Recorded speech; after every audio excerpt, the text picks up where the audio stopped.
बच्चों, आज की कक्षा में आप सभी का स्वागत है। पिछली कक्षा में हमने पढ़ाया था वाच्य की परिभाषा एवं उनके कितने भेद हैं, भेदों के बारे में जानकारी दी थी और वाच्य परिवर्तन के बारे में बताया था। आज मैं कुछ और उदाहरण वाच्य परिवर्तन का लेकर आई हूँ जो आप लोगों को बता रही हूँ।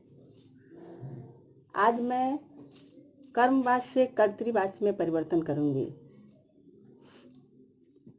उदाहरण इस प्रकार है, मेरे द्वारा कार्य किया गया, कर्मवाच्य से, और इसको कर्तृवाच्य में बनाना है, मैंने कार्य किया।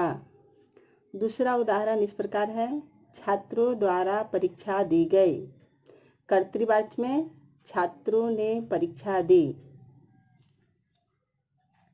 तीसरा उदाहरण है, पिताजी द्वारा चित्र बनाया गया, कर्तृवाच्य में चेंज करेंगे तो पिताजी ने चित्र बनाया। अब मैं बताऊंगी भाववाच्य से कर्तृवाच्य में परिवर्तन करना। उदाहरण इस प्रकार है, राधा से पढ़ा नहीं जाता, भाववाच्य, इसको कर्तृवाच्य में चेंज करना है, राधा नहीं पढ़ती। दूसरा उदाहरण है, मुझसे अब चला नहीं जाता, कर्तृवाच्य में चेंज करेंगे, मैं अब नहीं चल पाता। तीसरा उदाहरण है भाववाच्य, पशुओं से बोला नहीं जा सकता है, और कर्तृवाच्य में चेंज करेंगे, पशु बोल नहीं सकते हैं।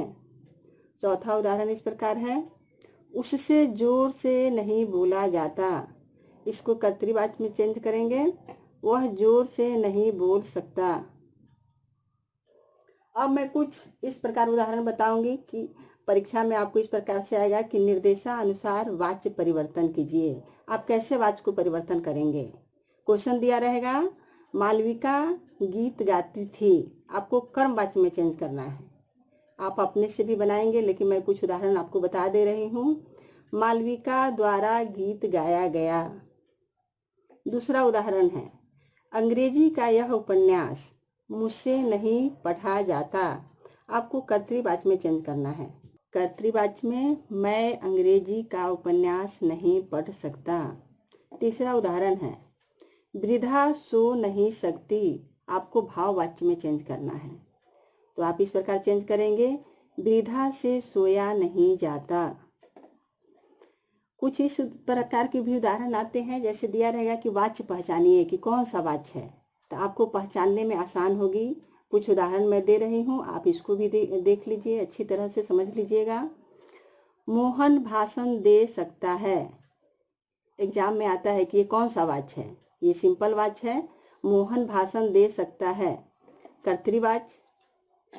दूसरा उदाहरण है, मुझसे नहीं चला गया, यहाँ भी पता आपको चल रहा है, यहाँ नहीं है, नकारात्मक है, आप पहचान जाइएगा, भाववाच्य। रोहन के द्वारा चित्र बनाया जाता है, यहाँ भी के द्वारा से आपको पता चल जाएगा कि ये कर्मवाच्य है। दादी माँ शाम को कहानी सुनाती है, कर्तृवाच्य। सुमन के द्वारा पत्र लिखा जा रहा है, कर्मवाच्य होगा।